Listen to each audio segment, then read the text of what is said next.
L'infirmière a été licenciée pour vol et le millionnaire a vu sa bague, la même que sa fille portait avant de disparaître il y a 20 ans.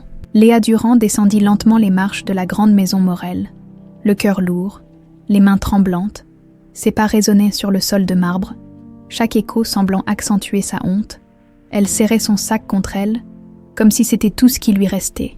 Derrière elle, les murmures des autres employés fusaient, chuchotant des accusations qu'elle ne pouvait ni entendre clairement ni ignorer complètement.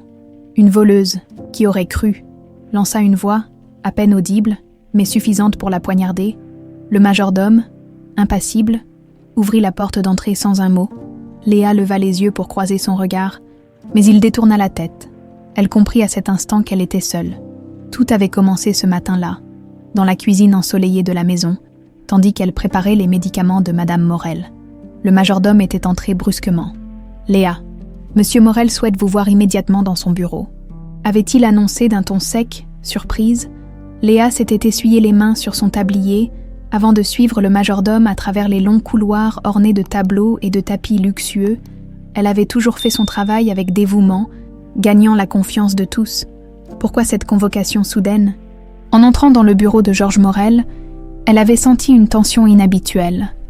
Georges, assis derrière son imposant bureau en bois, la regardait d'un air grave. À ses côtés, Brigitte Laurent, sa sœur, affichait un sourire satisfait. Sur le bureau, un collier scintillant reposait, comme un accusateur silencieux. « Expliquez-moi pourquoi ce collier a été trouvé dans vos affaires personnelles » demanda Georges, sa voix froide et tranchante. Léa avait reculé d'un pas, stupéfaite. « Je ne sais pas de quoi vous parlez, monsieur. Je n'ai jamais vu ce collier de ma vie. » Brigitte ricana. « C'est ce que disent toujours les coupables. » Malgré ses protestations, ses mots semblaient se heurter à un mur d'incrédulité.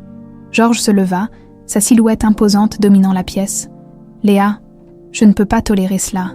Vous êtes renvoyée sur le champ. Rassemblez vos affaires et quittez ma maison. » Léa ouvrit la bouche pour protester. Mais la dureté dans le regard de Georges la fit taire.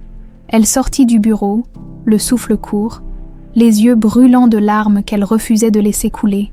Dehors, l'air froid de l'hiver la frappa au visage, mais elle ne sentit rien. Elle marcha lentement le long de l'allée pavée menant au portail, son sac pendu à son épaule. Les souvenirs de ces 2 années passées au service des Morel tourbillonnaient dans son esprit. Elle avait consacré tout son temps et son énergie à cette famille, gagnant peu à peu leur respect, ou du moins, le croyait-elle. Alors qu'elle atteignait le portail, une larme solitaire roula sur sa joue. Elle l'essuya rapidement, refusant de céder à la tristesse en public. Les voitures passèrent dans la rue, mais pour Léa, tout semblait flou, comme si le monde s'éloignait d'elle. Pendant ce temps, dans le bureau, Georges resta pensif. Brigitte se rapprocha du bureau, croisant les bras. « Bien, c'est réglé. Cette fille n'avait rien à faire ici. » Georges fixait le collier, son esprit embrouillé. Quelque chose ne collait pas. Léa avait toujours été irréprochable, et pourtant, il ne pouvait ignorer les preuves. Si elle est innocente, quelqu'un dans cette maison voulait la faire accuser, murmura-t-il. Brigitte haussa les épaules. Peu importe. Le plus important est que notre réputation soit intacte. Mais Georges n'était pas convaincu. Une pensée lointaine, presque imperceptible, commença à germer dans son esprit. Léa arriva finalement à son modeste appartement. Dans un quartier populaire, elle referma la porte derrière elle et s'effondra sur une chaise. Son sac tomba par terre, renversant son contenu, un carnet, des clés et une vieille photo de sa mère. Elle ramassa la photo et la regarda longuement. Sa mère souriait, comme pour lui donner du courage à travers le temps. « L'honnêteté est ta plus grande richesse, ma chérie », lui disait-elle souvent. Ces mots résonnèrent maintenant comme une ironie cruelle. Les larmes qu'elle avait retenues éclatèrent. Comment allait-elle prouver son innocence, qui la croirait contre la puissante famille Morel? Cette nuit-là, dans la solitude de son bureau, Georges ouvrit un tiroir à la recherche de documents. Ses doigts tombèrent sur une petite boîte qu'il n'avait pas vue depuis des années. Il l'ouvrit, et ses yeux s'écarquillèrent. Un anneau en or, simple mais distinctif, brillait faiblement sous la lumière. C'était celui que Clémentine, sa fille disparue, portait toujours. Son cœur se serra. Pourquoi cet anneau refaisait-il surface maintenant? Et pourquoi pensait-il soudain à Léa? Georges Morel resta figé dans son bureau, l'anneau en or dans la main. Les souvenirs qu'il avait tenté d'enterrer refaisaient en surface avec une brutalité inattendue. Il se revoyait, 20 ans plus tôt, sur les bords d'un lac, entouré par des ambulances et des policiers. Clémentine avait disparu ce jour-là, et malgré les recherches intensives, aucune trace d'elle n'avait été retrouvée. Cet anneau, il en était certain, était celui que Clémentine portait toujours, un cadeau qu'il lui avait offert pour son 6e anniversaire. Mais comment cet objet avait-il pu se retrouver dans cette maison après toutes ces années?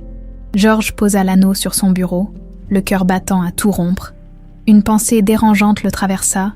Léa. Pourquoi cet anneau lui rappelait-il cette jeune femme? Son visage, son regard. Il avait toujours senti quelque chose de familier en elle, sans jamais pouvoir l'expliquer. Pendant ce temps, Léa, assise à sa table de cuisine, tentait de reprendre ses esprits. Les heures qui venaient de s'écouler semblaient irréelles.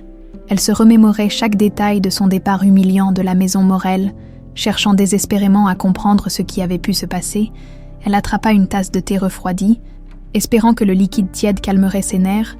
Alors qu'elle fixait son sac ouvert sur la table, son regard tomba à nouveau sur la photo de sa mère. L'image lui rappela les longues soirées où elle parlait de tout et de rien, sa mère lui répétant qu'il fallait toujours rester honnête, même lorsque le monde semblait contre elle. Un léger bruit à la porte interrompit ses pensées. Elle sursauta, en se levant pour regarder par le judas. Elle aperçut une ombre s'éloigner rapidement. Elle ouvrit la porte, mais il n'y avait personne. Seule une enveloppe blanche reposait sur le seuil. Léa la ramassa, perplexe. À l'intérieur, une note écrite à la main disait « Vous ne savez pas tout, cherchez la vérité ». Son cœur s'accéléra. Qui avait envoyé ce message? Était-ce un mauvais tour? Ou quelqu'un essayait-il réellement de l'aider? Le lendemain matin, Georges était assis dans le salon, l'anneau toujours dans sa poche. Brigitte entra avec un sourire satisfait. « Tu sembles préoccupé. Quelque chose te tracasse. » Georges hésita un instant avant de lui montrer l'anneau.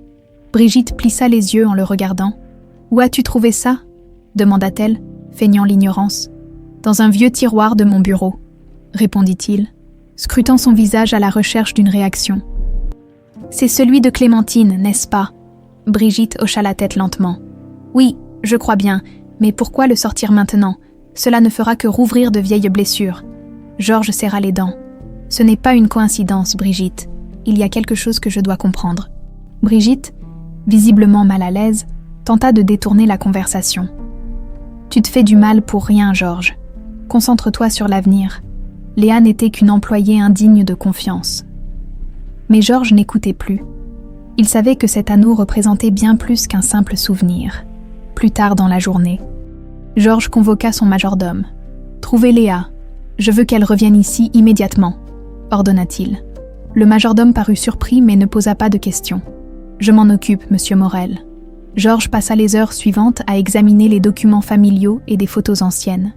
Cherchant des indices qu'il aurait pu manquer, il tomba sur une image de Clémentine avec l'anneau à son doigt. Son cœur se serra. Une question le hantait. Pourquoi cet anneau, qui aurait dû être avec sa fille, était-il resté dans sa maison pendant tout ce temps, de l'autre côté de la ville? Léa tentait de reprendre une routine normale. Elle se rendit à une agence d'emploi, espérant trouver un nouveau travail. Mais chaque fois qu'elle expliquait pourquoi elle avait quitté son précédent poste, elle sentait le poids du jugement dans le regard des recruteurs. En rentrant chez elle, elle trouva un homme en costume qui l'attendait près de son immeuble. Il s'avança vers elle. « Mademoiselle Durand, je travaille pour Monsieur Morel. Il souhaiterait vous parler. » Léa recula instinctivement. « Pourquoi? Il m'a déjà renvoyé. Que pourrait-il vouloir de moi maintenant ?» L'homme resta calme. « Monsieur Morel a des questions importantes à vous poser. Il insiste pour que vous veniez. » Léa, déchirée entre la colère et la curiosité, accepta finalement, de retour à la maison Morel. Léa fut conduite dans le bureau de Georges. L'atmosphère était tendue, et elle s'assit face à lui avec appréhension. Georges posa l'anneau sur la table entre eux. « Pouvez-vous m'expliquer comment cet anneau a pu arriver dans cette maison ?» Léa le regarda avec incrédulité. « Je n'en ai aucune idée. Je ne l'ai jamais vu auparavant. » Georges fixa son regard. « Cet anneau appartenait à ma fille Clémentine, et je pense que vous savez plus que ce que vous voulez bien admettre. » Léa fixait l'anneau posé sur le bureau de Georges Morel. Sentant son estomac se nouer, Sa déclaration l'avait prise de court. Pourquoi cet homme, qui l'avait humiliée en l'accusant de vol, semblait maintenant vouloir l'impliquer dans une histoire qu'elle ne comprenait pas? « Monsieur Morel, je vous l'ai déjà dit, je n'ai jamais vu cet anneau auparavant. » Insista-t-elle, tentant de garder son calme malgré l'intensité de la situation. Georges, impassible, se pencha légèrement en avant. « Cet anneau appartient à ma fille Clémentine, disparue il y a 20 ans. Si vous n'avez rien à voir avec cela, expliquez-moi pourquoi il semble y avoir un lien entre vous et cet objet. » Léa inspira profondément. « Monsieur, tout ce que je sais, c'est que ma mère m'a offert un anneau similaire avant sa mort. Elle disait que c'était un souvenir de famille, mais jamais elle ne m'a donné plus de détails. Je ne comprends pas pourquoi vous pensez que cela me concerne. » Georges fronça les sourcils, son esprit en ébullition. Si ce que Léa disait était vrai, cela signifiait que l'anneau avait transité par des mains inattendues. Mais pourquoi une employée modeste se retrouverait-elle mêlée à cette tragédie familiale? Brigitte, qui avait suivi la scène depuis l'entrebâillement de la porte, entra dans la pièce avec une expression faussement concernée. « Georges, cette fille essaie seulement de détourner ton attention. Nous devrions arrêter cette discussion absurde. » Mais Georges la coupa d'un geste brusque. « Assez, Brigitte. Cette affaire est plus importante que tu ne le penses. » Brigitte serra les mâchoires, lançant un regard froid à Léa. Pourquoi lui accorder autant d'attention? Elle n'est qu'une employée, rien de plus. Le silence qui s'installa fut lourd. Léa sentait que cette femme ne l'aimait pas. Et maintenant, elle comprenait pourquoi. Brigitte semblait vouloir minimiser son importance, presque comme si elle craignait quelque chose. « Monsieur Morel, si vous me permettez de partir, je n'ai rien d'autre à ajouter. Je n'ai jamais voulu causer de problème, » déclara Léa en se levant. Georges la fixa un moment avant de répondre. « Pas si vite. J'ai besoin de réponses, et je compte bien les obtenir. » Il tira un dossier d'un tiroir et l'ouvrit devant elle.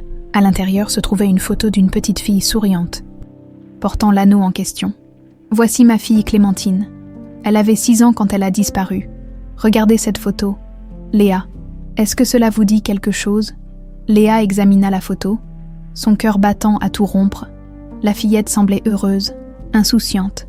Mais rien dans cette image ne lui était familier. « Non, je suis désolée. Je ne la reconnais pas. » murmura-t-elle, confuse. Georges soupira et referma le dossier. « Très bien. Si vous dites la vérité, alors nous allons le prouver. »« Comment ça ?» demanda Léa sur la défensive. « Un test ADN, » répondit-il calmement. « Si cet anneau a réellement appartenu à ma fille, il est possible qu'il y ait un lien entre vous et elle. Je veux en être sûre. » Léa recula, choquée. « Un test ADN. Mais pourquoi ? Je ne suis qu'une employée, monsieur Morel. Je ne vois pas en quoi cela serait nécessaire. » Georges resta imperturbable. « Je veux des réponses, et c'est la seule manière de les obtenir. » Malgré son indignation, Léa sentit qu'elle n'avait pas le choix. Elle accepta à contre-cœur, pensant qu'un test prouverait définitivement son innocence et mettrait fin à cette étrange obsession de Georges. Quelques heures plus tard, après avoir fourni un échantillon, Léa quitta la maison Morel. L'atmosphère était tendue, et elle avait l'impression d'être prisonnière d'une situation qu'elle ne contrôlait pas. Sur le chemin du retour, les questions tournèrent dans sa tête. Pourquoi cet anneau était-il si important? Et pourquoi Georges semblait-il voir en elle quelque chose qu'elle-même ignorait? Dans la maison, Brigitte affronta son frère avec colère. « Georges, pourquoi t'obstines-tu ainsi? Cette fille n'a rien à voir avec Clémentine. Tu te fais des illusions. » Mais Georges ne se laissa pas intimider. « Brigitte, je ne peux pas ignorer cela. Il y a trop de coïncidences. Et si elle est liée à Clémentine d'une manière ou d'une autre, je dois le savoir. » Brigitte le fixa, son visage pâle. « Et si cela ne mène à rien, si tu te trompes, tu risques de remuer des souvenirs que nous avons mis des années à enterrer. » Georges se redressa, déterminé. « Alors je vivrai avec les conséquences. Mais je ne resterai pas dans l'incertitude. » Quelques jours plus tard, Léa reçut un appel de la maison Morel. Le test ADN avait été analysé et Georges souhaitait la rencontrer immédiatement. Le trajet jusqu'à la maison lui sembla interminable. À son arrivée, elle fut accueillie par un Georges visiblement ému. « Léa, asseyez-vous, » dit-il d'une voix tremblante. Elle obéit, son cœur battant à tout rompre. Georges sortit une feuille de papier de son bureau et la posa devant elle. « Les résultats sont clairs, déclara-t-il. Vous êtes ma fille. » Léa restait immobile, figée par la déclaration de Georges. Les mots « Vous êtes ma fille » résonnèrent dans sa tête. Mais elle refusait d'y croire. « Non, non, c'est impossible, » balbutia-t-elle, secouant la tête. « Vous devez faire une erreur. » Georges, les mains tremblantes, tendit le rapport ADN. « Regardez vous-même, les résultats ne mentent pas. » Léa attrapa la feuille, ses yeux parcourant les lignes de texte. Chaque mot semblait alourdir l'air autour d'elle. Les preuves étaient là, indiscutables. Elle releva les yeux vers Georges, espérant trouver un semblant d'explication. « Mais ma mère m'a élevée. Elle m'a toujours dit que j'étais sa fille, que mon père était mort avant ma naissance. Comment cela peut-il être vrai ?» Georges baissa les yeux, pris entre l'émotion et l'incertitude. « Léa, je ne connais pas les circonstances exactes de ce qui t'est arrivé, mais je sais que tu es Clémentine. Mon cœur le sentait déjà, et maintenant la science le confirme. » Les souvenirs de Léa affluèrent soudain, des images floues qu'elle n'avait jamais pu expliquer. Une petite fille jouant près d'un lac, un éclat de lumière dorée sur l'eau, et un cri au loin. Ces souvenirs, qu'elle avait toujours considérés comme des rêves, prenaient maintenant une signification troublante. « Je me souviens de quelque chose », murmura-t-elle, la voix tremblante. Georges se redressa. « De quoi te souviens-tu » Léa ferma les yeux, essayant de mettre de l'ordre dans ses pensées. Une femme. Elle me portait dans ses bras, me disant de ne pas pleurer. Je me souviens de l'eau, du froid, mais c'est tout. Georges sentit son cœur se serrer. Ces fragments de souvenirs correspondaient à ce qu'il savait du jour où Clémentine avait disparu. Alors que Georges et Léa tentèrent de mettre leurs pensées en ordre, Brigitte entra dans la pièce, visiblement agacée. « Georges, qu'est-ce que tout cela signifie ? Pourquoi continues-tu à te plonger dans le passé ?» demanda-t-elle, son ton tranchant. Georges se tourna vers elle, la colère et la détermination brillantes dans ses yeux. « Léa et Clémentine, Brigitte. Les résultats ADN l'ont confirmé. » Brigitte se figea, ses traits se durcissant presque imperceptiblement. « C'est ridicule, » dit-elle en riant nerveusement. « Tu crois vraiment que cette fille... » « Ne l'appelle pas cette fille, » s'exclama Georges. « Elle est ma fille. » Brigitte croisa les bras, son regard froid fixé sur Léa. « Même si c'est vrai, cela ne change rien. Elle n'a aucune place ici. Clémentine a disparu il y a 20 ans, et nous avons appris à vivre avec. Pourquoi rouvrir de vieilles blessures ?» Georges se tourna vers Léa, qui observait silencieusement l'échange. « Léa mérite de savoir la vérité. Et moi aussi, si tu n'es pas prête à affronter cela, Brigitte. C'est ton problème, pas le mien. » Brigitte pinça les lèvres, mais ne répondit pas. Elle quitta la pièce, son départ laissant une tension palpable derrière elle. Après le départ de Brigitte, Georges se tourna à nouveau vers Léa. « Je sais que tout cela est bouleversant, mais il est important que nous comprenions ensemble ce qui s'est passé. Ta mère, la femme qui t'a élevée, as-tu des souvenirs ou des objets qui pourraient nous donner des indices ?» Léa réfléchit un instant. Elle m'a laissé une lettre, mais je ne l'ai jamais ouverte. Elle disait que ce serait mieux de la lire quand je serai prête. Peut-être qu'elle contient des réponses. Georges hocha la tête. Alors, lisons-la ensemble. De retour chez elle, Léa fouilla dans une vieille boîte en carton où elle conservait les affaires les plus précieuses de sa mère. Elle en sortit une enveloppe jaunie par le temps, scellée soigneusement. Ses mains tremblaient lorsqu'elle la tendit à Georges. Je ne sais pas si je peux la lire. Georges prit l'enveloppe avec précaution, mais avant de l'ouvrir, il demanda « Es-tu sûre de vouloir que je sois là pour cela ?» Léa hocha la tête. « Oui, si c'est vraiment vrai. Alors j'ai besoin de vous. » Georges ouvrit lentement la lettre. L'écriture élégante de la mère de Léa remplissait la page. Il lut à haute voix, sa voix se brisant par moments. Dans la lettre, la mère de Léa racontait comment elle avait trouvé une petite fille près d'un lac, seule et effrayée. Elle l'avait emmenée, pensant que ses parents étaient morts dans l'accident. Elle avait décidé de l'élever comme sa propre fille, craignant que personne ne croie son histoire. Les mots semblaient irréels pour Léa. Elle se sentit à la fois reconnaissante envers sa mère adoptive et bouleversée par tout ce qu'elle avait perdu. Georges posa la lettre sur la table. Ses yeux brillaient de larmes. « Je savais que quelque chose s'était passé ce jour-là, mais jamais je n'aurais imaginé cela, ta mère. Elle t'a aimée comme sa propre fille. » Léa, les larmes aux yeux, murmura. « Et maintenant, que fait-on de tout ça? Georges inspira profondément. Nous découvrons la vérité complète, et nous te donnons la place qui t'a toujours appartenu. Léa sentit un mélange de peur et d'espoir naître en elle. Elle savait que ce n'était que le début d'une longue quête de réponses. Le silence régnait dans la maison de Léa après la lecture de la lettre. Elle était assise face à Georges, son esprit débordant de questions.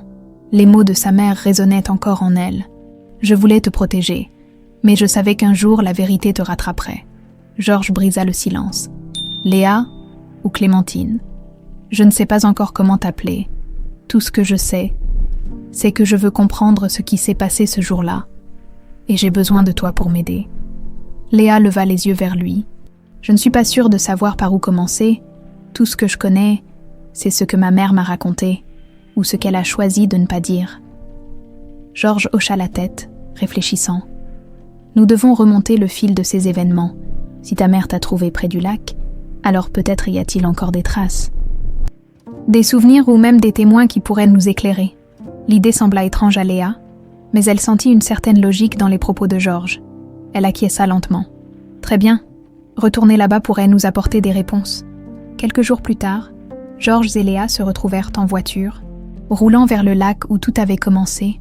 Léa observait le paysage défiler à travers la fenêtre, son esprit tourmenté par l'idée de découvrir un passé qu'elle avait toujours ignoré. « Ce lac, vous y êtes déjà retourné ?» demanda-t-elle soudain. Georges secoua la tête. « Non. Après la disparition de Clémentine, je ne pouvais plus supporter d'y mettre les pieds. Chaque recoin de cet endroit me rappelait ce que j'avais perdu. Le reste du trajet se fit en silence, chacun perdu dans ses pensées. En arrivant près du lac, Léa sentit une étrange familiarité. L'eau scintillait sous le soleil d'automne, et les arbres qui l'entouraient semblaient murmurer des secrets enfouis depuis longtemps. Georges sortit de la voiture, son regard fixé sur l'horizon. « C'est ici », murmura-t-il, plus pour lui-même que pour Léa. Ils marchèrent le long de la rive, observant chaque détail, espérant trouver un indice. Léa s'arrêta soudain près d'un vieux banc en bois, à moitié recouvert de mousse. « Je crois que je me souviens de cet endroit », dit-elle doucement. Georges s'approcha. « Que vois-tu » Léa ferma les yeux, laissant les souvenirs remonter à la surface. Une femme, elle me portait, et elle courait. Elle semblait effrayée, mais je ne sais pas pourquoi. Georges fronça les sourcils. « Cette femme, c'était sûrement ta mère adoptive. Mais pourquoi était-elle ici ce jour-là » Léa secoua la tête. « Je ne sais pas. Peut-être qu'elle a vu quelque chose, ou qu'elle a entendu quelque chose. » Alors qu'ils continuaient leur exploration, un vieil homme apparut au loin, marchant lentement avec une canne. Georges s'avança pour lui parler. « Bonjour monsieur, vous souvenez-vous de ce qui s'est passé ici, il y a 20 ans?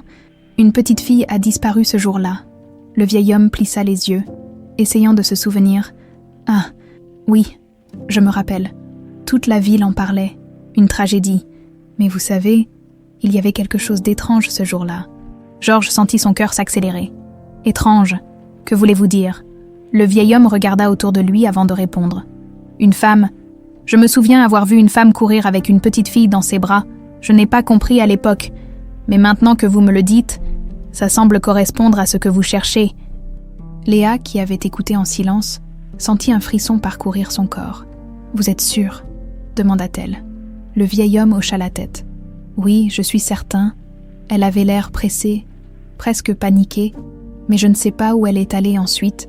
De retour à la maison, Léa était bouleversée. Elle essayait de concilier les informations qu'elle venait d'apprendre avec les souvenirs flous de son enfance. Georges, quant à lui, semblait de plus en plus convaincu que Brigitte jouait un rôle dans toute cette histoire. « Léa, il y a une chose que je dois te dire, » commença Georges. Elle leva les yeux vers lui, inquiète. « Quoi donc ?»« Ma sœur, Brigitte, était là ce jour-là. Elle n'a jamais voulu en parler, mais elle faisait partie du pique-nique familial. Je commence à croire qu'elle sait plus de choses qu'elle ne veut l'admettre. » Léa fronça les sourcils. « Vous pensez qu'elle a quelque chose à voir avec ma disparition ?» Georges inspira profondément. « Je n'en suis pas sûre, mais je sais qu'elle a toujours eu des comportements manipulateurs. Si elle a fait quelque chose, je le découvrirai. » Léa sentit une vague de doute l'envahir. Elle n'était pas prête à accuser quelqu'un sans preuve, mais l'idée que Brigitte puisse avoir joué un rôle dans tout cela la mettait mal à l'aise. « Et si vous vous trompiez » demanda-t-elle. Georges secoua la tête. « Léa, je dois aller au fond de cette histoire. Si Brigitte est innocente, tant mieux. Mais si elle a quelque chose à se reprocher, je ne resterai pas sans agir. » Léa hocha la tête, consciente que les jours à venir allaient être encore plus difficiles. Elle savait que ce voyage dans le passé ne faisait que commencer. Léa tenait la lettre dans ses mains tremblantes, fixant le papier jauni par le temps. Les mots écrits par sa mère semblaient l'appeler, lui promettant des réponses qu'elle avait longtemps redouté de chercher. Georges, assis en face d'elle, observait avec une attention silencieuse, respectant son hésitation. « Vous êtes sûre de vouloir lire cela maintenant ?» demanda-t-il doucement. Léa inspira profondément, ses doigts serrant un peu plus le papier. « Je dois savoir. » Elle ouvrit lentement la lettre, dépliant le papier fragile. L'écriture élégante de sa mère remplissait la page, et chaque mot semblait porter un poids émotionnel écrasant. « Ma chère Léa, si tu lis cette lettre, c'est que je ne suis plus là pour te protéger. Pendant toutes ces années, j'ai gardé un secret que je savais qu'un jour tu découvrirais. Il est temps que tu connaisses la vérité sur qui tu es. » Léa sentit son souffle se couper. Elle continua, sa voix tremblante. « Tu n'es pas née de moi. Je t'ai trouvée un jour près du lac, seule et effrayée. Je ne sais pas ce qui t'est arrivé, mais je savais que je devais te protéger. Les autorités auraient pu t'aider, mais je craignais qu'ils ne te renvoient à une vie où tu serais en danger. Alors, je t'ai élevée comme ma propre fille. » Les larmes commencèrent à rouler sur les joues de Léa. Georges tendit une main réconfortante, mais elle ne pouvait détacher ses yeux de la lettre. « Je sais que ce que j'ai fait était égoïste, mais je ne pouvais pas supporter l'idée que tu sois abandonnée. Tu es devenue ma lumière, ma raison de vivre. Peu importe ce que tu découvres à partir de maintenant, sache que je t'ai aimée plus que tout. » Léa replia la lettre, incapable de lire davantage. Son cœur était un mélange de gratitude et de confusion. « Elle m'a sauvée. Mais pourquoi n'a-t-elle jamais cherché ma famille biologique ?» murmura-t-elle. Georges, qui était resté silencieux pendant la lecture, prit la parole. « Ta mère adoptive t'a aimée, c'est évident, mais il y a encore des zones d'ombre dans cette histoire. » Léa hocha la tête. Elle disait qu'elle avait peur que je sois en danger. Mais pourquoi aurait-elle pensé cela? Elle a dû voir ou entendre quelque chose ce jour-là. Georges fronça les sourcils, réfléchissant. Si elle pensait que ta vie était en danger, cela pourrait expliquer pourquoi elle a choisi de te cacher au lieu de signaler ta présence aux autorités. Léa posa la lettre sur la table, son regard déterminé. « Il faut que je découvre ce qui s'est passé ce jour-là. Je dois savoir pourquoi elle a fait ce choix. » Plus tard dans la journée, Georges et Léa retournèrent à la maison Morel. À leur arrivée, Brigitte les attendait dans le salon, une expression contrariée sur le visage. « Et maintenant, qu'est-ce qui se passe ?» demanda-t-elle sèchement. Georges ignora son ton et s'adressa directement à elle. « Nous avons des questions, Brigitte, sur ce qui s'est passé le jour de la disparition de Clémentine. » Brigitte plissa les yeux, un mélange de surprise et d'agacement. « Encore ça, Georges. Cela fait 20 ans. Pourquoi ne peux-tu pas simplement laisser le passé derrière toi ? Parce que ce n'est pas juste une question de souvenir, Brigitte. C'est une question de vérité, » répondit-il fermement. Brigitte croisa les bras. « Et qu'est-ce que tu espères découvrir ? Que tout cela était un malheureux accident. » Georges fixa sa sœur, un éclat de défi dans les yeux. Peut-être, ou peut-être que ce n'était pas un accident. Léa observa l'échange avec un malaise croissant. La tension entre Georges et Brigitte était palpable, et elle sentait que cette conversation n'allait faire qu'aggraver les choses. « Madame Laurent » intervint-elle timidement. « Vous étiez là ce jour-là, n'est-ce pas ?» Brigitte tourna un regard froid vers elle. « Oui, j'y étais. Et alors ?» Léa hésita avant de répondre. « Avez-vous vu quelque chose d'inhabituel ? Quelque chose qui aurait pu expliquer pourquoi ma mère adoptive m'a trouvée seule près du lac ?» Brigitte sembla déstabilisée par la question, mais elle retrouva rapidement son aplomb. « Non, rien d'inhabituel. Tout ce que je sais, c'est que Clémentine a disparu et que malgré tous nos efforts, nous ne l'avons jamais retrouvée. » Georges fronça les sourcils. « Tu as toujours refusé de parler de ce jour-là. » « Brigitte, pourquoi ?» Brigitte haussa les épaules. « Parce que cela fait mal, Georges. Pourquoi remuer de vieilles blessures inutilement ?» Après la confrontation, Léa sentit que Brigitte cachait quelque chose. « Elle n'est pas honnête, monsieur Morel. On dirait qu'elle essaie de détourner la conversation. » dit-elle en privé à Georges. « Je le pense aussi, » répondit-il. « Et je ne vais pas laisser cela en suspens. » Georges décida de parler à d'anciens employés qui travaillaient pour lui à l'époque. Certains d'entre eux avaient assisté à ce fameux pique-nique familial, et il espérait qu'il pourrait éclairer certains aspects de l'affaire. Pendant ce temps, Léa se plongea dans ses souvenirs, cherchant des détails oubliés qui pourraient l'aider à comprendre. La lettre de sa mère restait une énigme, mais elle était déterminée à honorer son courage en découvrant la vérité. Les jours qui suivirent furent marqués par une tension palpable à la maison Morel. Georges et Léa travaillaient discrètement, chacun de leur côté, pour rassembler des informations sur ce qui s'était passé le jour de la disparition de Clémentine. Leurs échanges étaient limités, mais une détermination silencieuse les unissait.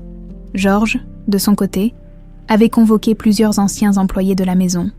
Espérant que leurs souvenirs pourraient éclairer certains aspects de l'affaire, Léa, quant à elle, plongeait dans les souvenirs flous de son enfance, cherchant des détails oubliés qui pourraient expliquer pourquoi sa mère adoptive avait pris une décision si drastique.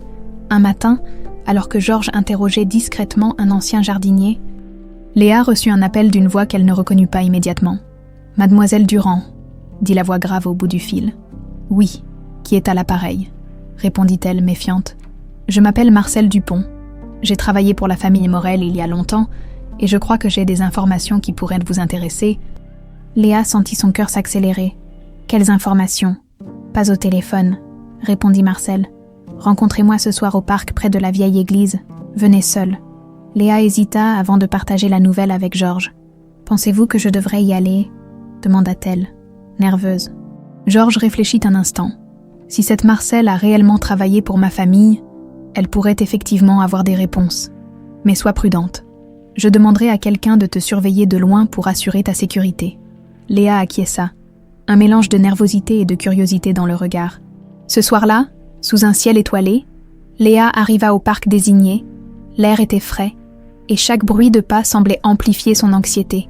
Près de l'église, une femme âgée l'attendait, emmitouflée dans un manteau épais. « Vous êtes Léa ?» demanda la femme. Léa hocha la tête. « Oui, vous avez dit que vous aviez des informations. » Marcel la fixa longuement avant de parler. « Je travaillais comme femme de ménage pour les Morel. J'étais là le jour où Clémentine a disparu. » Léa sentit un frisson parcourir son échine. Que s'est-il passé ce jour-là ? Marcel baissa les yeux, visiblement troublé. « J'ai vu quelque chose que je n'aurais jamais dû voir. » La vieille femme raconta que, lors du pique-nique familial, elle avait vu Brigitte et Clémentine se disputer près du lac. Clémentine, curieuse et vive, jouait avec un anneau d'or. Mais Brigitte semblait particulièrement contrariée. Je ne sais pas pourquoi, mais Brigitte était furieuse. Elle criait après la petite. Et puis, soudain, Clémentine a couru vers l'eau. J'ai entendu un cri, mais quand je suis arrivée, elles avaient disparu. Léa fronça les sourcils. Et après, Marcel serra les mains. Brigitte est revenue quelques minutes plus tard, seule. Elle avait l'air paniquée, mais a insisté sur le fait que Clémentine avait disparu accidentellement. Je n'ai jamais cru à cette version. Le cœur de Léa battait à tout rompre. Cette révélation confirmait ses soupçons. Brigitte cachait quelque chose. « Pourquoi n'avez-vous jamais parlé de cela à Georges ou aux autorités ?» demanda-t-elle. Marcel soupira. « Parce que Brigitte m'a menacée. Elle m'a dit que si je parlais, je perdrais mon emploi et qu'elle ferait en sorte que ma réputation soit détruite. À l'époque, je ne pouvais pas prendre ce risque, mais aujourd'hui, je regrette de ne pas avoir eu le courage de dire la vérité. » Léa serra les poings, sa colère montant. « Merci de m'avoir raconté cela. Je ferai tout ce qu'il faut pour que justice soit faite. » De retour à la maison Morel, Léa partagea tout ce qu'elle avait appris avec Georges. Ses traits se durcirent à mesure qu'elle racontait la confrontation entre Brigitte et Clémentine. « Brigitte, » murmura-t-il, incrédule. « Elle a toujours été ambitieuse, mais je n'aurais jamais imaginé qu'elle puisse. Nous devons l'affronter, » déclara Léa, déterminée. Georges hocha la tête, mais une lueur de tristesse traversa son regard. « Si tout cela est vrai, alors ma propre sœur a trahi ma confiance de la manière la plus odieuse qui soit. » Le lendemain, Georges convoqua Brigitte dans son bureau. Léa l'accompagna, silencieuse mais résolue. Brigitte entra, une expression froide sur le visage. « Pourquoi cet air grave, Georges ?» demanda-t-elle avec un sourire forcé. Georges croisa les bras, son regard perçant.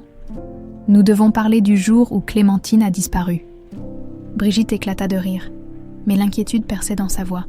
« Encore cette histoire. Combien de fois vais-je devoir te dire que je ne sais rien ?» Georges posa une main ferme sur son bureau. Arrête de mentir, Brigitte. Nous savons ce qui s'est passé au lac.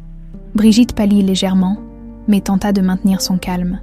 Je ne vois pas de quoi tu parles, répliqua-t-elle. Léa, jusque-là silencieuse, s'avança. Nous avons parlé à quelqu'un qui était là ce jour-là. Ils ont vu ce que vous avez fait. Brigitte recula, ses yeux écarquillés. Vous mentez. Personne n'a rien vu. Mais Georges se leva, son visage marqué par une douleur et une colère contenue. La vérité finit toujours par éclater. Brigitte, et cette fois, tu ne pourras pas l'étouffer. Brigitte Laurent restait immobile, figée comme une statue. Les mots de Georges résonnaient dans la pièce, brisant le silence pesant. Léa, debout à côté de lui, observait attentivement chaque mouvement de cette femme qui, selon les nouveaux témoignages, était liée au jour fatidique de sa disparition. « Je ne comprends pas pourquoi tu insistes autant là-dessus, Georges, » tenta Brigitte, sa voix vacillant légèrement. « Nous avons tous souffert à cause de la disparition de Clémentine. Pourquoi rouvrir des blessures que nous avons mis tant de temps à refermer ?» Georges, les bras croisés, la fixa d'un regard glacial. « Parce que je veux des réponses, et parce que je ne peux plus ignorer ce que j'ai appris. » Léa, déterminée à obtenir des explications, prit la parole. « Madame Laurent, vous étiez la dernière personne à être vue avec Clémentine ce jour-là. Selon un témoin, vous vous êtes disputé avec elle, et ensuite, elle a disparu. Que s'est-il réellement passé ?» Brigitte éclata d'un rire nerveux. « Un témoin, après 20 ans, tu veux me faire croire que quelqu'un a soudainement des souvenirs clairs de cet événement. C'est absurde. » Mais Léa ne recula pas. « Ce témoin a vu plus que vous ne l'imaginez. Et maintenant, je suis ici pour découvrir la vérité. » Brigitte se redressa, tentant de reprendre le contrôle de la situation. La vérité, c'est que Clémentine a couru vers l'eau et qu'elle a disparu. Nous l'avons cherchée partout, mais elle n'était plus là. Georges fronça les sourcils. « Et pourquoi n'as-tu jamais mentionné cette dispute ? Pourquoi garder ce détail pour toi toutes ces années ?» Brigitte resta silencieuse un instant avant de répondre. « Parce que ça n'avait aucune importance. C'était une enfant, elle jouait avec cet anneau, et je voulais simplement qu'elle fasse attention. Mais elle était têtue. » Georges soupira profondément, la douleur évidente dans ses traits. « Brigitte, si tu caches encore quelque chose, dis-le maintenant, parce que je ne vais pas m'arrêter là. » Brigitte sembla hésiter, comme si un conflit intérieur faisait rage en elle. Mais au lieu de céder, elle releva le menton, défiant. « Je n'ai rien d'autre à dire. Continue ton enquête, si tu veux, mais tu ne trouveras rien. » Elle tourna les talons et quitta la pièce, ses pas résonnant dans le couloir. Une fois seule, Léa se tourna vers Georges. « Vous pensez qu'elle dit la vérité ?» Georges secoua la tête. « Non, elle cache quelque chose, et je vais découvrir quoi. » Ils passèrent les jours suivants à examiner des documents, des photos et des archives liées à la famille. Georges utilisa ses contacts pour retrouver d'autres anciens employés, espérant que quelqu'un d'autre se souvienne de détails significatifs. Un matin, une découverte inattendue relança leur enquête. En fouillant dans une vieille armoire, Georges trouva un carnet en cuir noir appartenant à Brigitte. Les pages étaient remplies de notes, mais l'une d'elles attira immédiatement son attention. Ce jour-là, tout a changé. Je devais protéger ce qui nous appartient. Georges sentit une colère sourde monter en lui. Il montra le carnet à Léa. « Regarde ça. Elle a écrit cela peu après la disparition de Clémentine. Qu'est-ce que cela signifie ? Protéger ce qui nous appartient. » Léa lut les mots, un frisson parcourant son échine. Peut-être qu'elle pensait que Clémentine représentait une menace. Mais pourquoi ? Georges réfléchit un instant. Il faut interroger quelqu'un qui connaît bien Brigitte, quelqu'un qui aurait pu être témoin de ses intentions à l'époque. Leur enquête les mena à rencontrer un ancien avocat de la famille Morel, un homme nommé Étienne Martel. Étienne, aujourd'hui retraité, accepta de les recevoir chez lui. « Brigitte Laurent ?» dit-il, un sourire amer sur les lèvres. « Ah, oui, elle a toujours été, disons, ambitieuse. » Georges hocha la tête. « Que pouvez-vous nous dire à son sujet, en lien avec Clémentine ?» Étienne soupira, visiblement mal à l'aise. « Je ne devrais peut-être pas dire cela, mais à l'époque... » Brigitte était très préoccupée par la question de l'héritage familial. Elle avait peur que, si quelque chose t'arrivait, Georges, tout revienne à Clémentine.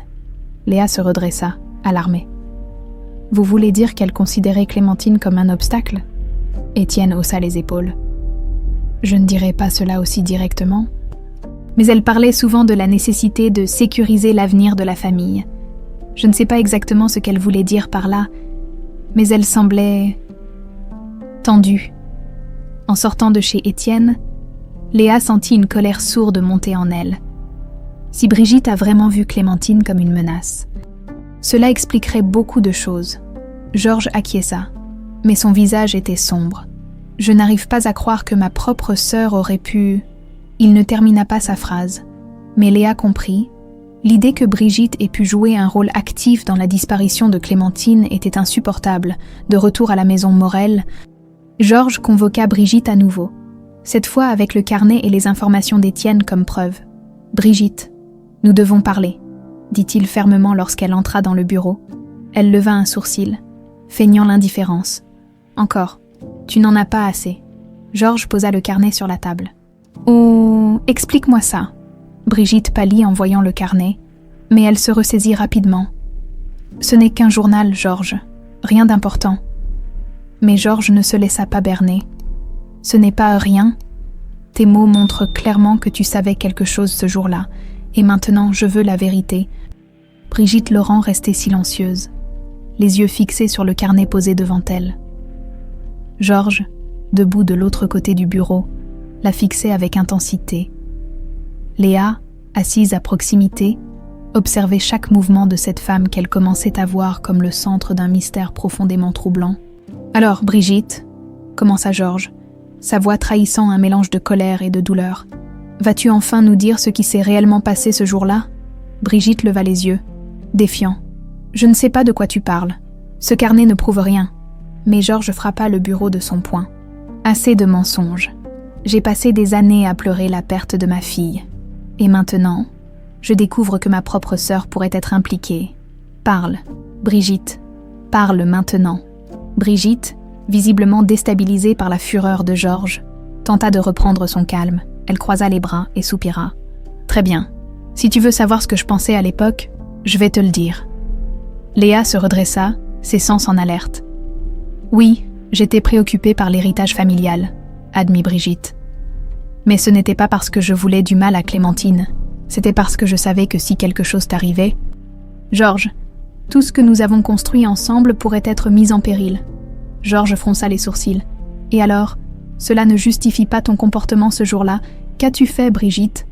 Brigitte hésita, mais finit par lâcher. Clémentine jouait avec cet anneau, elle était curieuse. Comme tous les enfants, je lui ai demandé de me le rendre, mais elle a refusé. Elle est partie en courant vers le lac. Je l'ai suivie, mais elle a glissé et est tombée dans l'eau. Léa sentit un frisson parcourir son échine. « Et ensuite ?» demanda-t-elle, la voix tremblante. Brigitte détourna le regard. J'ai essayé de la rattraper, mais elle était déjà hors de vue. Je pensais qu'elle avait disparu pour de bon. J'ai paniqué, alors j'ai dit à tout le monde qu'elle avait disparu par accident. Georges secoua la tête, incrédule. « Tu veux dire que tu n'as jamais dit la vérité à personne, pas même aux autorités ?» Brigitte serra les poings. « Et qu'aurais-je dû dire? Que je n'avais pas réussi à protéger ma nièce? Que j'étais responsable de sa disparition? Cela aurait détruit notre famille. » Léa, les larmes aux yeux, se leva. « Vous saviez qu'il y avait une chance qu'elle ait survécu. Vous auriez pu alerter les secours, faire davantage, mais au lieu de cela, vous avez choisi de mentir. » Brigitte se tourna vers elle, une lueur de désespoir dans les yeux. « Tu crois que c'était facile pour moi? Chaque jour, je repense à ce moment. J'ai essayé d'enterrer cette culpabilité, mais elle ne m'a jamais quittée. Georges. » Le visage marqué par une profonde douleur, murmura. « Et cet anneau, pourquoi l'as-tu gardé ?» Brigitte soupira. « Parce que c'était la seule chose qui me restait d'elle. Je pensais que si je le gardais, je pourrais me souvenir de ce que j'ai perdu. » Le silence qui suivit fut écrasant. Léa se sentit submergée par un mélange de colère, de tristesse et de confusion. Georges, de son côté, semblait perdu, comme si le poids de la trahison de sa sœur l'écrasait. « Brigitte, » dit-il enfin, la voix tremblante, « tu as détruit bien plus que notre famille en mentant. Tu as volé 20 ans de ma vie, 20 ans que j'aurais pu passer avec ma fille. » Brigitte baissa les yeux, incapable de répondre. Après la confrontation, Georges et Léa décidèrent de ne pas en rester là. Il savait que d'autres détails manquaient et que Brigitte, malgré ses aveux partiels, ne leur avait probablement pas tout dit. Léa proposa de retourner voir Marcel Dupont. L'ancien employé, pour vérifier si d'autres détails pouvaient corroborer l'histoire de Brigitte, Georges accepta, bien qu'il soit de plus en plus réticent à confronter son passé. Lorsqu'ils rencontrèrent tôt Marcel à nouveau, elle ajouta un détail qui fit frissonner Léa. « Je me souviens qu'après l'accident, Brigitte est revenue à la maison avec des vêtements mouillés. Je lui ai demandé ce qui s'était passé, mais elle m'a dit de ne rien dire et de ne poser aucune question. J'ai toujours trouvé cela étrange. » Georges fronça les sourcils. « Des vêtements mouillés ? Elle ne l'a jamais mentionné. » Marcel hocha la tête. « Cela pourrait signifier qu'elle est entrée dans l'eau, peut-être pour récupérer quelque chose, mais quoi ?» Léa, pensive, murmura. « Peut-être qu'elle cherchait l'anneau, ou Clémentine ?» De retour à la maison, Léa confronta Georges. « Pensez-vous que Brigitte a tout dit ?» Georges secoua la tête. « Non, elle cache encore quelque chose, j'en suis sûre. Mais maintenant que nous avons ces nouvelles informations, nous devons creuser plus profondément. » Léa acquiesça. « Je suis prête, peu importe combien cela sera douloureux. Nous devons aller jusqu'au bout. » Georges posa une main réconfortante sur son épaule. « Nous le ferons ensemble. » Les jours suivants furent tendus à la maison Morel. Georges et Léa s'efforcèrent de rassembler toutes les pièces du puzzle, mais l'atmosphère lourde était alimentée par le comportement de plus en plus imprévisible de Brigitte. Elle oscillait entre la défensive et des éclats de colère. Évitant tout contact prolongé avec eux, un matin, Georges trouva une enveloppe glissée sous la porte de son bureau. En l'ouvrant, il découvrit une lettre anonyme. « Si vous voulez la vérité complète, cherchez du côté des comptes familiaux. » Intrigué, Georges se tourna vers Léa. « Quelqu'un essaie de nous guider. » « Cela pourrait être un coup monté, mais ça vaut la peine de vérifier. » Léa acquiesça, un mélange d'espoir et de prudence dans le regard. « Vous pensez que cela pourrait être lié à Brigitte ?» Georges hocha lentement la tête. Elle a toujours eu un contrôle important sur les finances de la famille. Peut-être que nous trouverons quelque chose qui explique son obsession pour l'héritage. Georges passa l'après-midi à examiner de vieux relevés bancaires et des documents financiers. Léa l'aidait, parcourant minutieusement les colonnes de chiffres, cherchant des anomalies. « Regardez ça », dit-elle en pointant un document. Cette transaction semble étrange. Une grosse somme a été transférée sur un compte offshore peu après la disparition de Clémentine. Georges se pencha pour examiner de plus près. Ce compte appartient à une société Écran. Brigitte l'a créée à l'époque où elle gérait les affaires de la famille. Léa fronça les sourcils. « Vous pensez qu'elle a utilisé cet argent pour couvrir quelque chose ? Peut-être des frais liés à la disparition ?» Georges serra les dents. « C'est possible. Si elle a détourné de l'argent, cela pourrait expliquer pourquoi elle voulait protéger certains secrets. » Cette découverte renforça leur détermination. Georges convoqua Brigitte une fois de plus, décidée à obtenir des réponses. Lorsqu'elle entra dans le bureau, son visage était marqué par la fatigue et la tension. « Qu'est-ce que tu veux encore, Georges ?» demanda-t-elle, agacée. Georges posa les documents financiers devant elle. « Explique-moi ces transactions. » « Brigitte, pourquoi as-tu transféré une somme aussi importante vers un compte offshore juste après la disparition de Clémentine ?» Brigitte pâlit légèrement, mais tenta de garder son calme. C'était pour sécuriser les actifs de la famille. À l'époque, les affaires étaient instables, et je devais m'assurer que tout était en ordre. Léa intervint. « Vous attendez vraiment que nous croyions cela ? Pourquoi utiliser une société Écran si c'était pour le bien de la famille ?» Brigitte lança un regard glacial à Léa. « Et toi, qui es-tu pour me juger ? Tu ne fais même pas partie de cette famille. » Georges frappa du poing sur le bureau. « Ça suffit, Brigitte. Léa est ma fille, que cela te plaise ou non. Et si tu ne commences pas à dire la vérité, je n'aurai d'autre choix que de porter tout cela devant les autorités. » Brigitte éclata soudain de rire, mais il était teinté d'amertume. « Les autorités ? Et que diras-tu, Georges, que ta propre sœur a détourné de l'argent pour cacher un secret familial ?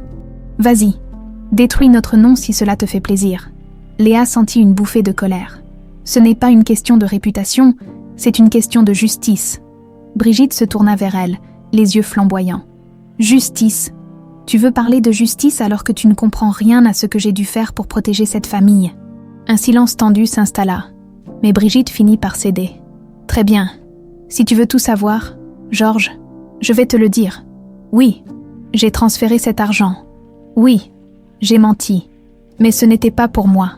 C'était pour protéger tout ce que nous avons construit. Georges fronça les sourcils. Protéger contre quoi?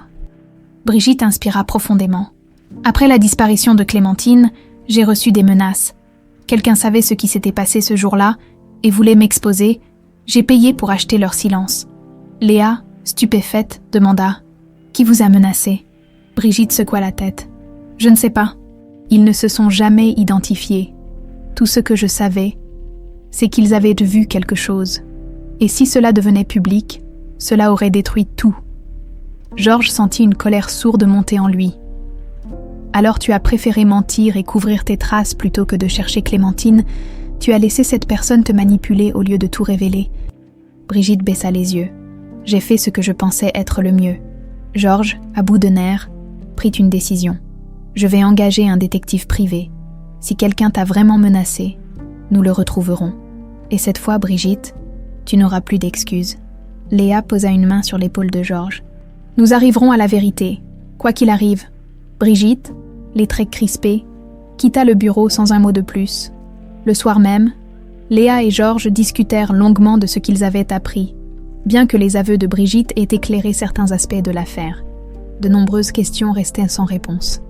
Mais si quelqu'un d'autre était impliqué, cela signifie que le mystère est encore plus profond que nous ne le pensions, murmura Léa. Georges acquiesça. Et cela signifie que nous devons rester prudents.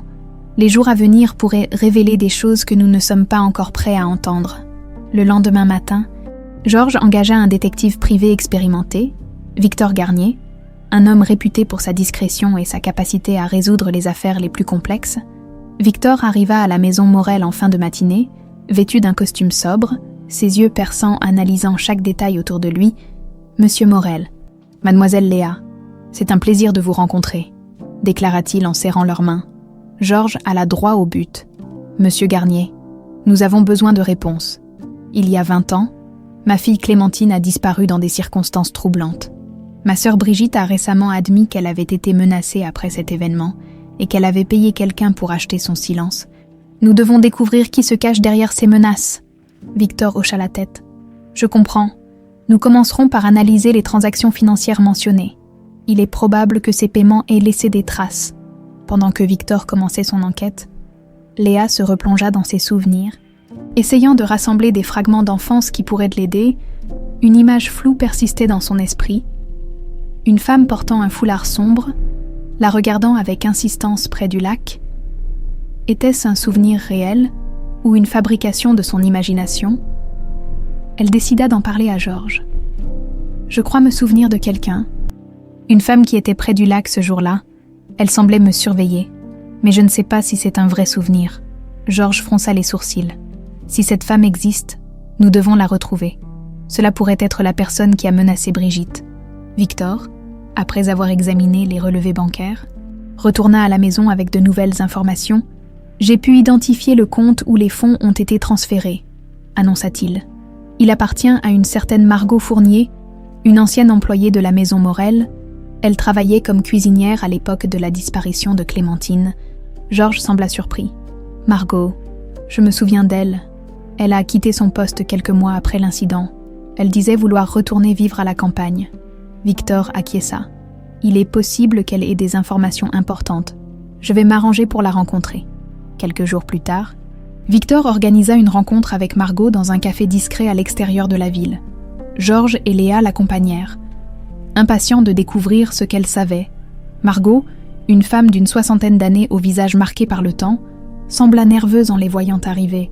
« Je savais que ce jour arriverait, » dit-elle en les accueillant. Georges, toujours direct, demanda « Margot, pourquoi avez-vous accepté cet argent? Qu'avez-vous vu ce jour-là » Elle soupira profondément avant de répondre. « J'ai vu Brigitte.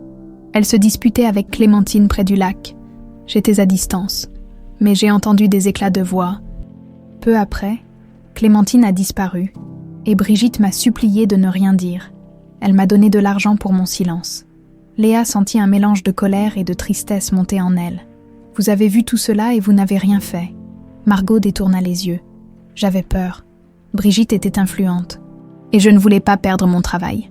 À l'époque, j'ai fait ce que je pensais être le mieux pour ma famille. Mais je regrette profondément. » Georges serra les poings. Brigitte savait exactement ce qui s'était passé, et elle a choisi de tout couvrir. Vous devez témoigner, Margot. Margot hocha la tête. Si cela peut réparer une partie du tort que j'ai causé, je le ferai. De retour à la maison Morel, Georges convoqua à nouveau Brigitte. Cette fois, il n'était plus question d'accusations voilées ou de discussions prudentes. Brigitte entra dans le bureau, son visage affichant une lassitude visible. « Encore toi, Georges. Combien de fois vais-je devoir me répéter ?» Georges posa les documents financiers et les relevés bancaires devant elle, suivi des témoignages de Margot. « Tu as menti, Brigitte. Et cette fois, j'ai toutes les preuves. » Brigitte pâlit, mais tenta de maintenir son sang-froid. « Ces preuves ne signifient rien. Ce que j'ai fait, je l'ai fait pour protéger la famille. » Léa se leva, la voix tremblante mais ferme. « Vous n'avez rien protégé. Vous avez détruit des vies. Vous m'avez volé 20 ans de ma vie. Et vous avez laissé Georges souffrir en silence. » Brigitte, visiblement acculée, s'effondra sur une chaise. « Vous ne comprenez pas, » murmura-t-elle. « Ce n'était pas censé se passer comme ça. Je voulais juste qu'elle arrête de poser des questions. Elle cherchait toujours à comprendre des choses qu'un enfant n'aurait pas dû savoir. » Georges fronça les sourcils. « Qu'est-ce que tu veux dire ?» Brigitte hésita avant de répondre. Clémentine avait entendu une conversation que j'ai eue avec un associé. Elle était trop jeune pour comprendre. Mais elle savait que quelque chose n'allait pas. J'ai paniqué et j'ai essayé de la calmer. Mais les choses ont dégénéré. Le silence qui suivit fut glacial. Georges, incapable de contenir sa colère, se leva brusquement. Tu savais qu'elle était en danger et tu as laissé cela se produire. Tout cela pour protéger tes propres intérêts. Brigitte, les larmes aux yeux, murmura. Je ne voulais pas que cela arrive, mais il est trop tard maintenant. Léa prit une profonde inspiration. Non, il n'est jamais trop tard pour réparer ce qui peut l'être. Le silence pesant dans le bureau de Georges Morel fut brisé par un soupir tremblant de Brigitte. Elle évitait le regard de son frère et celui de Léa, comme si les yeux accusateurs de ces deux êtres qu'elle avait blessés étaient trop lourds à supporter. « Brigitte, il est temps de tout dire !» déclara Georges, sa voix ferme mais empreinte de tristesse. Brigitte releva lentement les yeux. « Très bien, vous voulez la vérité, vous allez la voir, mais je doute que vous soyez prêts à l'entendre. » Elle s'assit, ses mains serrées l'une contre l'autre, cherchant à contenir l'angoisse qui menaçait de l'envahir. Ce jour-là, Clémentine m'a suivie alors que je parlais avec un homme près du lac. Cet homme, il n'était pas quelqu'un de bien. Je faisais des affaires pour protéger la famille, mais c'était risqué. Clémentine nous a entendus. Elle n'a pas compris tout ce que nous disions. Mais elle savait que c'était important. Georges fronça les sourcils, l'inquiétude se mêlant à la colère. « Quelles affaires, Brigitte ?» Brigitte hésita avant de répondre. « J'avais des dettes, de grosses dettes, et pour les régler, j'ai dû vendre des informations confidentielles sur l'entreprise familiale. » Clémentine m'a vue avec cet homme et a voulu raconter ce qu'elle avait entendu. Elle disait que papa serait en colère, que tu devais savoir. Léa sentit une vague de frissons parcourir son corps. « Alors vous avez essayé de la faire taire ?» Brigitte hocha lentement la tête. « Oui, mais je ne voulais pas lui faire de mal. Je voulais juste qu'elle garde le silence. Je lui ai crié dessus. Je lui ai dit que c'était un jeu dangereux et qu'elle ne devait en parler à personne. Mais elle a paniqué, elle est partie en courant, et c'est là qu'elle est tombée dans l'eau. » Georges se leva brusquement, incapable de contenir sa colère. « Ah, tu savais qu'elle était tombée, et tu n'as rien fait. Tu l'as laissée là, seule. » Brigitte éclata en sanglots. Je pensais qu'elle allait revenir, mais quand elle n'est pas réapparue, j'ai paniqué. Je ne pouvais pas admettre ce qui s'était passé. Alors, j'ai inventé une histoire d'accident. Et j'ai utilisé tout ce que je pouvais pour couvrir mes traces. Léa sentit une colère sourde monter en elle. Et ma mère adoptive, elle vous a vu et a pris la décision de me protéger. Vous saviez qu'elle m'avait emmenée. Pourquoi ne pas l'avoir arrêtée ? Brigitte secoua la tête. Je ne savais pas où elle t'avait emmenée, une fois que j'ai réalisé que tu n'étais plus là. Il était trop tard alors. J'ai décidé de laisser les choses telles qu'elles étaient, pensant que cela préserverait la réputation de la famille. Georges, les poings serrés, murmura. Ce n'était pas ta décision à prendre. Tu as volé ma fille, tu as détruit ma vie. Et pourquoi ? Pour préserver une réputation. Brigitte leva des yeux implorants vers lui. Georges, je suis désolée. Je n'ai jamais voulu que cela prenne de telles proportions. Mais Georges secoua la tête. Impitoyable. Les mots ne suffisent pas. Tu devras faire face à ce que tu as fait. Quelques heures plus tard, Georges convoqua Victor Garnier. Le détective privé, Victor, trouvez tout ce que vous pouvez sur les affaires de Brigitte à l'époque. Nous avons besoin de preuves solides pour exposer toute la vérité. Victor acquiesça. Je m'en occupe immédiatement. Je vais fouiller dans ses transactions, ses contacts et tous les liens qu'elle avait avec cet homme près du lac. Léa, assise à côté de Georges, murmura. Nous devons aussi savoir ce qu'il est advenu de cet homme. S'il est encore en vie, il pourrait avoir des réponses que Brigitte ne veut pas donner. Victor revint le lendemain avec des nouvelles cruciales. J'ai retrouvé l'homme avec qui Brigitte faisait affaire à l'époque. Il s'appelle Julien Martel. Il a quitté la région peu de temps après la disparition de Clémentine. Mais il vit maintenant dans une petite ville au sud de Lyon. Georges hocha la tête. Nous devons lui parler, immédiatement. Léa, bien que nerveuse, était d'accord. Cet homme pourrait avoir des informations essentielles. Lorsqu'ils arrivèrent chez Julien Martel, ils furent accueillis par un homme dans la soixantaine, à l'air méfiant mais résigné. « Vous êtes venu pour Brigitte, n'est-ce pas ?» demanda-t-il d'un ton amer. Georges hocha la tête. « Nous voulons la vérité sur ce qui s'est passé ce jour-là, sur ce que vous faisiez au lac. » Julien soupira, puis se laissa tomber sur une chaise. Brigitte était désespérée. Elle m'a vendu des informations pour rembourser ses dettes. Mais ce jour-là, les choses ont pris un tournant que je n'avais pas prévu. Quand sa nièce est arrivée et a commencé à poser des questions, elle est entrée dans une panique totale. Léa serra les poings. Et ensuite, Julien baissa les yeux. Elle m'a dit de partir et de ne jamais revenir. Je n'ai jamais su ce qui était arrivé à la petite. Mais je savais que quelque chose de grave s'était passé. Georges, les larmes aux yeux, se tourna vers Julien. « Vous auriez pu aider, vous auriez pu prévenir les autorités. Pourquoi ne l'avez-vous pas fait ?» Julien haussa les épaules. « Parce que je ne voulais pas être impliqué. J'avais mes propres problèmes. Je regrette de ne pas avoir agi.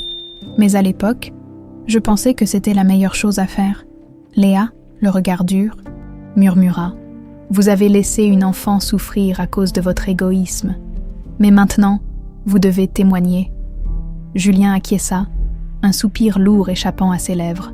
« Très bien, je vous dirai tout ce que je sais. » Le témoignage de Julien Martel résonnait encore dans l'esprit de Léa, alors qu'elle et Georges rentraient à la maison Morel. Chaque mot avait révélé un peu plus de la complexité de l'affaire, mais il manquait encore des réponses cruciales. Georges, le visage sombre et tendu, serrait le volant comme si toute sa colère et sa douleur pouvaient s'échapper à travers ses mains. Julien a admis qu'il savait que quelque chose de grave s'était passé, murmura Léa. Mais il n'a rien fait pour aider. Comment peut-on être si indifférent ? Georges inspira profondément. L'indifférence et la peur, Léa, c'est ce qui détruit les vies, mais il est trop tard pour des regrets. Nous devons nous concentrer sur ce que nous pouvons faire maintenant. Léa acquiesça silencieusement. Bien que son cœur soit lourd, à leur arrivée à la maison, ils furent accueillis par Victor, le détective privé. Il tenait dans ses mains un dossier volumineux qu'il tendit immédiatement à Georges. « J'ai poursuivi mes recherches sur Brigitte, » dit Victor. « Et ce que j'ai trouvé est accablant.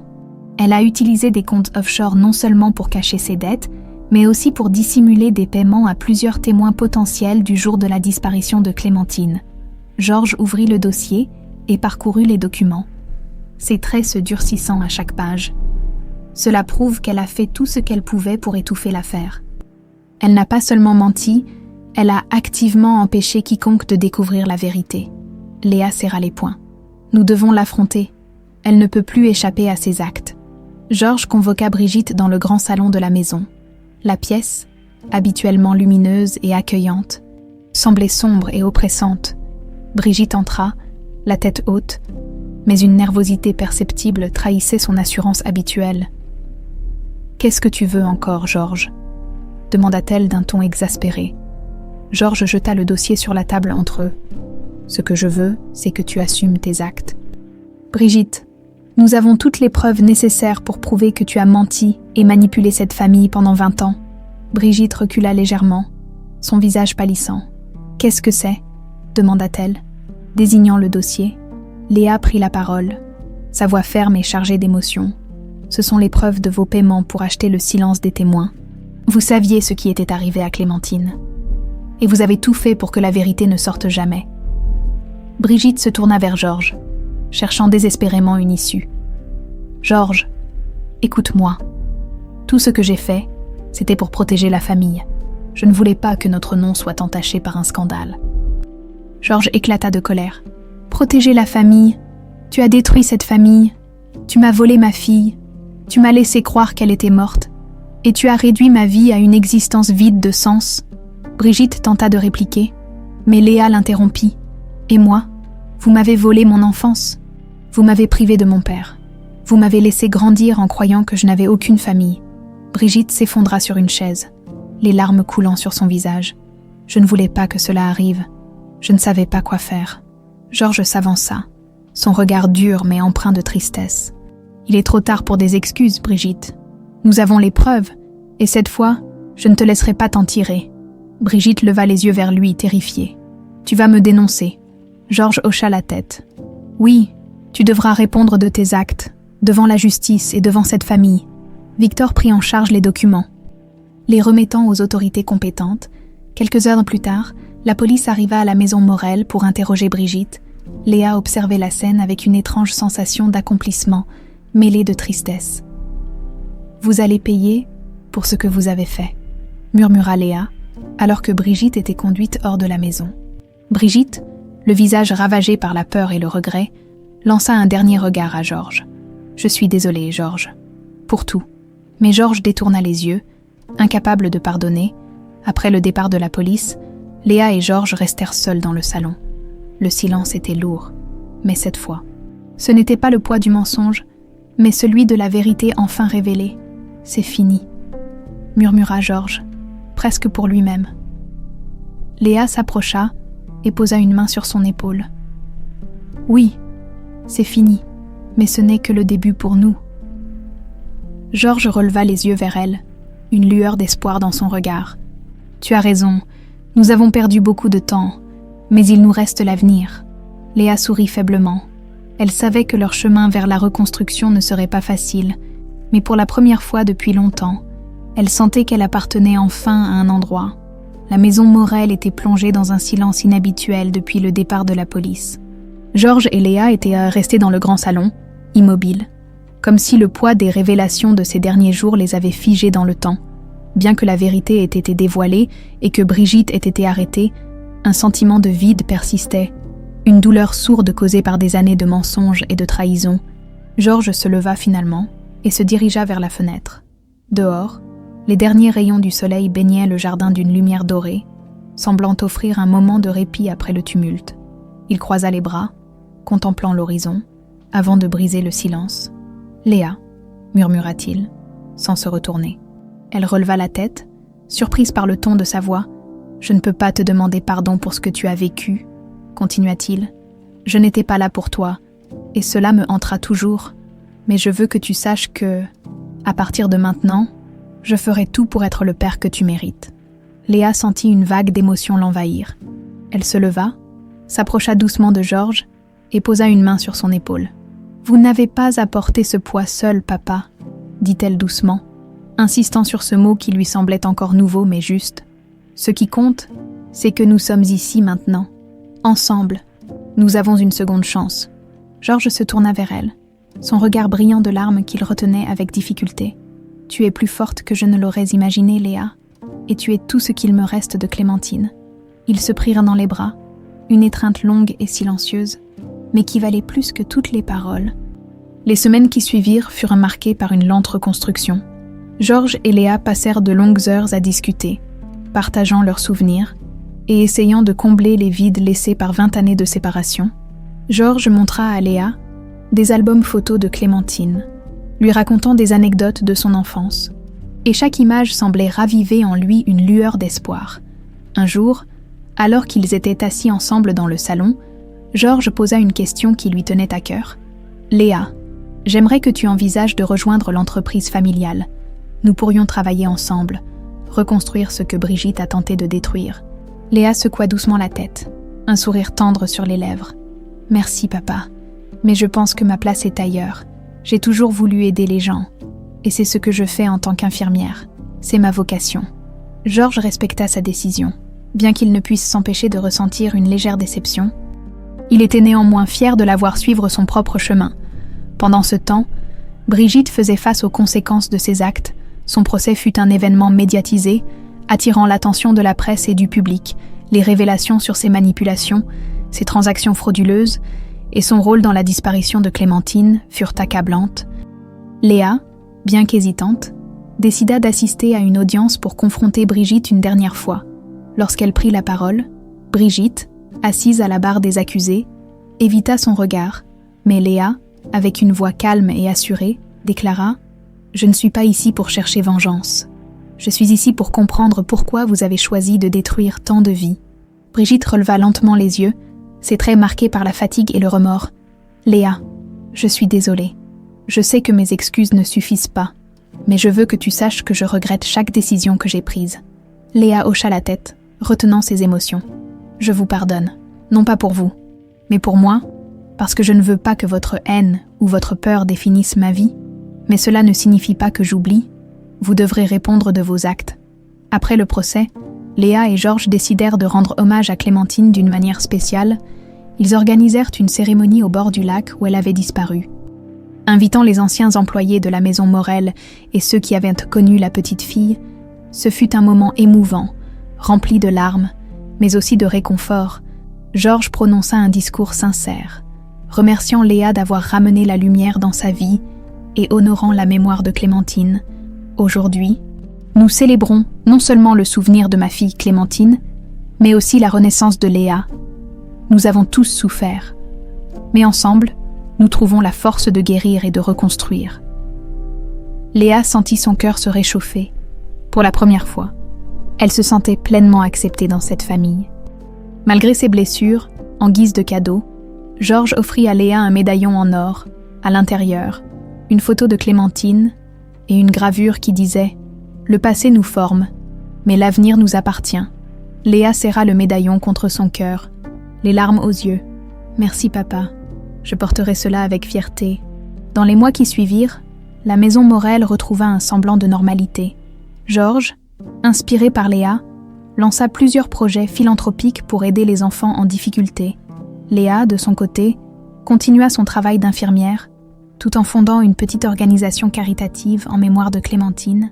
Destinée à soutenir les enfants abandonnés ou orphelins, un soir, alors qu'ils partageaient un dîner tranquille, Georges observa Léa avec un sourire chaleureux. « Tu sais, Léa, malgré tout ce que nous avons perdu, je suis reconnaissant de t'avoir retrouvée. Tu es ma fille, et tu as redonné un sens à ma vie. » Léa lui rendit son sourire. « Et vous, papa, vous m'avez donné un foyer. Nous avons traversé beaucoup de choses, mais je crois que le meilleur reste à venir. » La maison Morel, autrefois remplie de secrets et de douleurs, était redevenue un lieu de chaleur et d'espoir. Ensemble, Georges et Léa décidèrent de laisser les ombres du passé derrière eux et de se concentrer sur l'avenir.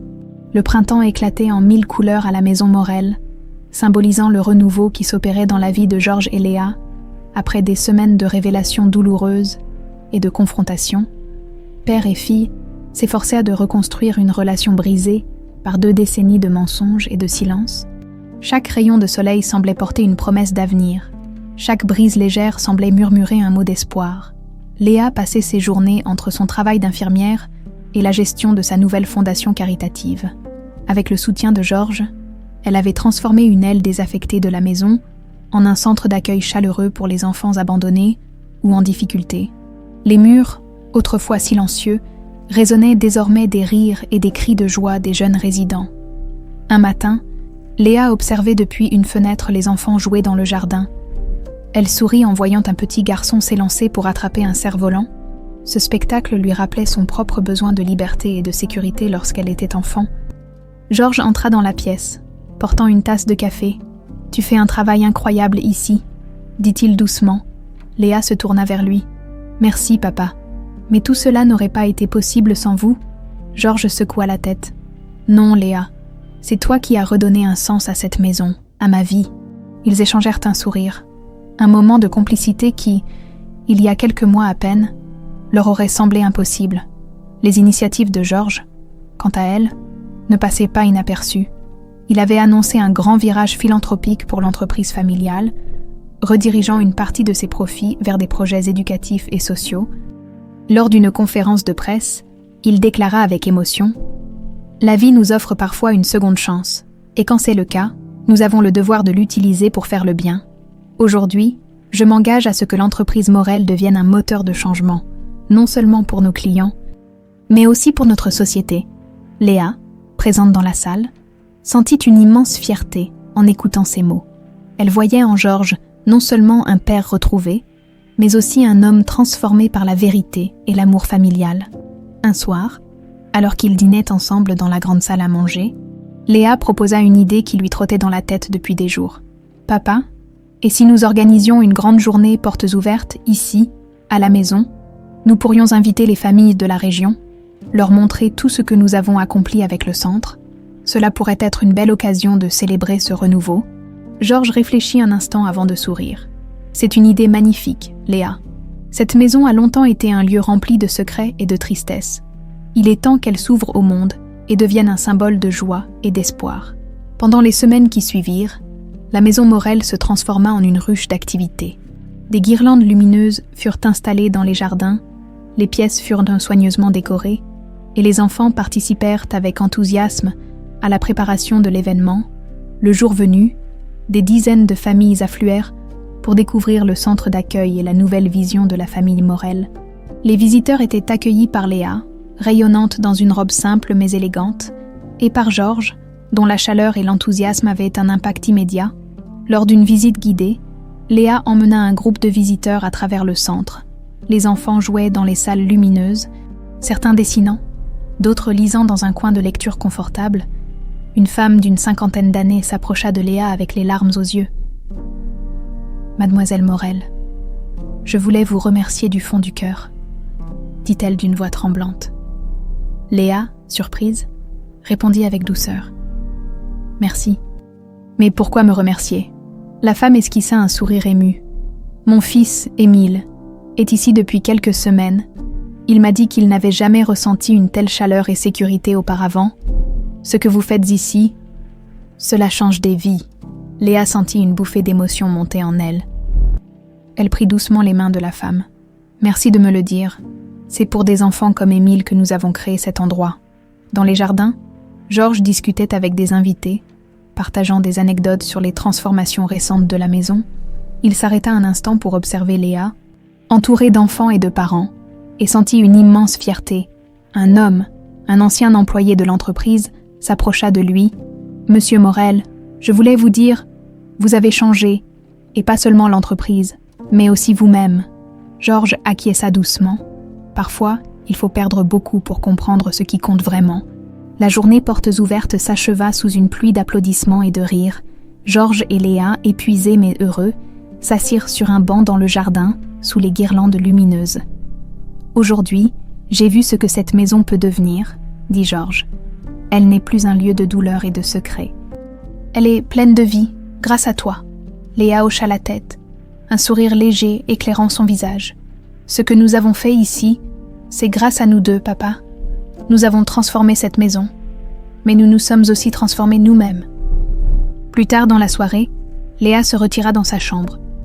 Elle ouvrit le médaillon que Georges lui avait offert, contemplant la photo de Clémentine. « Merci, Clémentine, » murmura-t-elle. « Tu as été la lumière qui m'a guidée jusqu'ici. Je ne t'oublierai jamais. » Elle referma le médaillon, se promettant de continuer à honorer la mémoire de sa sœur en aidant ceux qui avaient besoin d'un foyer et d'un espoir.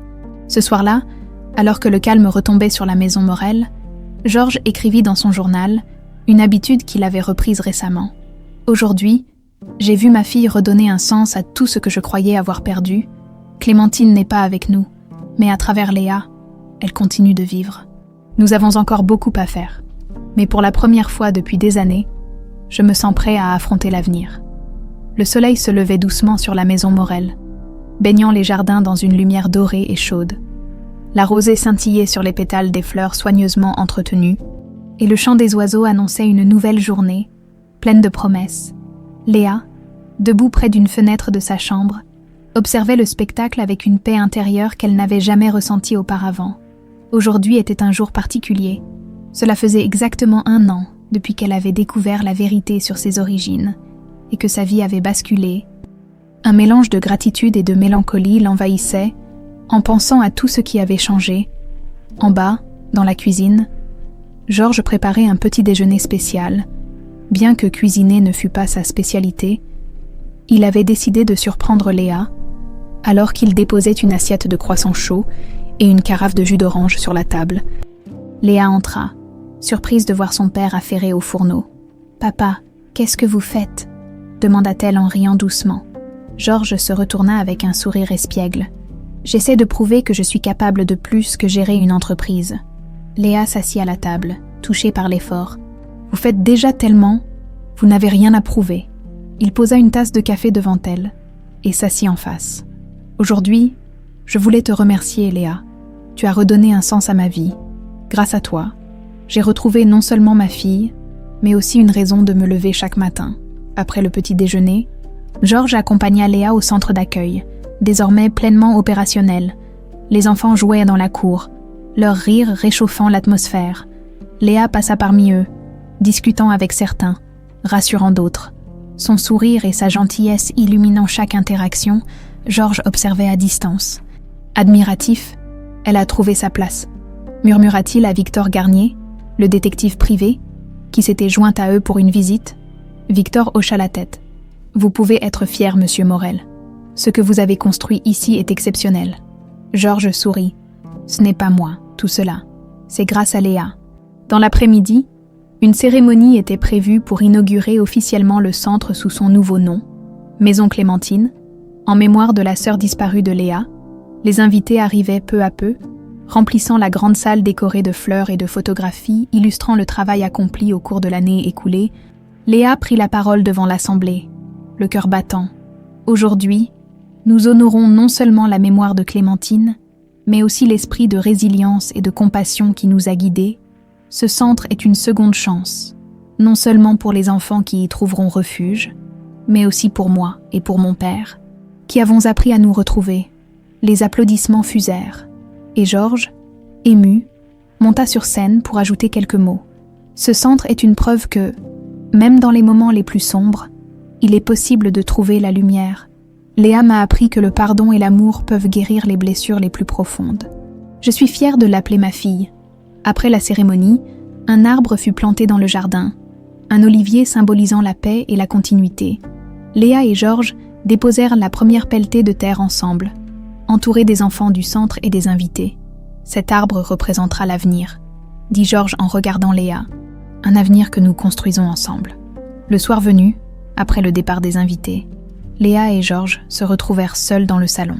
La maison était calme, mais cette fois, ce silence était apaisant, rempli de sérénité. « Vous savez, papa, » commença Léa en contemplant les flammes dans la cheminée. « Je n'aurais jamais imaginé trouver tout cela en cherchant des réponses sur mon passé. Une famille, un foyer, un but. » Georges posa une main sur son épaule. « Et moi, je n'aurais jamais cru pouvoir me racheter pour tout ce que j'ai perdu. Mais tu m'as donné cette chance, et je t'en serai toujours reconnaissant. » Léa ouvrit son médaillon, regardant une fois de plus la photo de Clémentine. Elle pensa à tout ce que sa sœur avait représenté et à la façon dont elle avait inspiré ce nouveau chapitre de leur vie. « Je crois que Clémentine serait fière de nous, » murmura-t-elle. Georges hocha la tête, les yeux brillants de larmes. « Elle serait fière de toi, Léa. Tu as transformé sa mémoire en une force pour changer le monde. » Alors que la nuit tombait, Léa monta dans sa chambre, laissant Georges seul un moment. Il sortit son journal et écrivit « Aujourd'hui, j'ai vu ce que la résilience et l'amour peuvent accomplir. Léa a redonné un sens à ma vie et à cette maison. Nous avons encore beaucoup à apprendre et à construire. Mais pour la première fois depuis 20 ans, je me sens prêt à affronter l'avenir. Merci, Clémentine, de nous avoir guidés. » Léa, allongée dans son lit, pensa à tout ce qu'elle avait traversé. Le voyage avait été difficile, mais il lui avait apporté des réponses, des liens et un espoir qu'elle n'aurait jamais cru possible. Alors que ses paupières se fermaient, elle murmura doucement « Merci, Clémentine. Je vivrai chaque jour pour honorer ta mémoire. » Le lendemain, un nouveau jour se levait sur la maison Morel, empli de promesses d'un avenir lumineux et de lendemains meilleurs.